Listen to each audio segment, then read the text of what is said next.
He things he likes. He loves how he doesn't take sacks. You got into that. But he said, quote, could continue to evolve as a vocal leader. I think he's taken steps to get there, but I think he can demand a lot. The locker room respects him. They respect him not only as a player, but by the work he puts in. He's a grinder. That's one of his best qualities. He is one of the guys. They all respect him, but when things aren't quite right, I think he can voice that as well. When guys aren't quite doing what they're supposed to be doing, he's one of the guys I talk to about that. I think it means more when it comes from your quarterback than it does from me or one of our other coaches. And there's two ways to look at this. You can look at it like, well, you can't force somebody to be something they're not. If he's not going to get into a guy's face, you can't say get into that guy's face. We see it here in Buffalo with Josh Allen. He is not like his contemporaries. He's not like Rodgers, Mahomes, and Brady and Manning. All the clips of them. I mean, the clip of Manning just getting all over Dallas Clark's ass is legendary. Uh, that's not who Josh Allen is, and in so many words, Sean McDermott and the Bills are trying to kind of pull that out of him too, after trading Stephon Diggs. Because Diggs was such a vocal guy in the locker room. I think in this case, though, the more I think about it, I think LaFleur's right. I think that if it can be natural, you can't force somebody to be somebody that they're not. For all the reasons we just got into, you do need your quarterback, Jordan Love, in year 3, speaking up more and maybe taking charge. If it's within the context of his own authenticity, right? If he's not like pretending to be something he's not, because then you're going to lose guys. I can't see him ever doing that.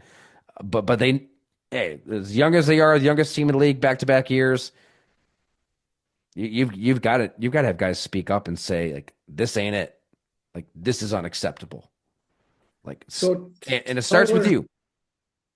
so Rodgers had the advantage of understudying Favre, and he saw how Favre just interacted with teammates, with coaches.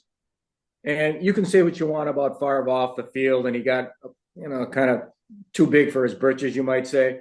But the guy was all in around that locker room, and it really helped Rodgers in his career to see how this guy can blend in a locker room. All right, so now Love, he saw Rodgers for 3 years.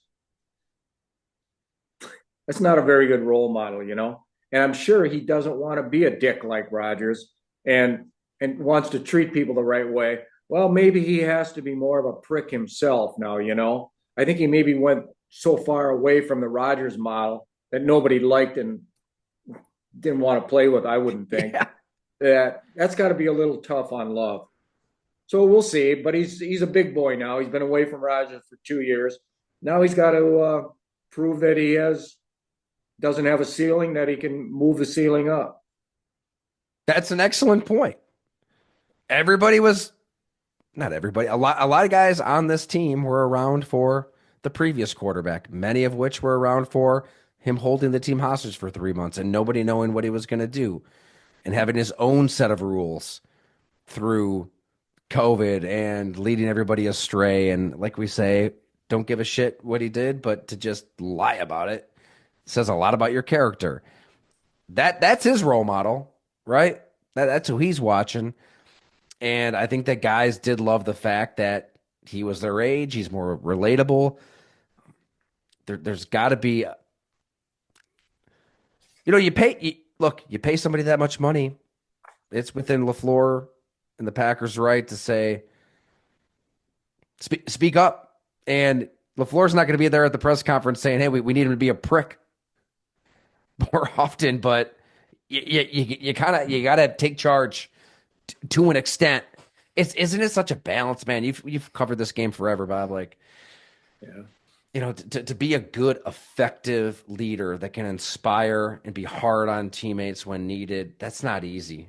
That is not easy to find that balance. Yeah, I look at Love, and I've never spoken to him, and I look at that face for his 5 years he's played, and I see that I just don't know what makes him tick. I don't. I look in those eyes after good bad plays. I just don't get it. I don't know if he has this in him, Tyler, to be inspirational, to come out of that. I don't know. LaFleur knows him well, and he thinks he does. So, all right, go with it. Also, LaFleur kind of became the voice of the team post Rodgers. He spoke up more. He took charge more. Like, went out of his way, probably too far from the guys I've talked to be that presence. And to LaFleur's credit, maybe there's a little self reflection on his part. Like, that's only going to work to an extent. Like, it's got to come from the players. He said that in so many words. Like, you know, it's more effective if it's coming from Jordan Love than Matt LaFleur, whatever that message is. So I think that it'd kind of be a win-win if Love speaks up more because Matt LaFleur doesn't have to, pull up a clip in a team meeting and just drag a guy's ass like he has done. Trust me, he has. Um, it would be good for everybody involved for Love to take this step.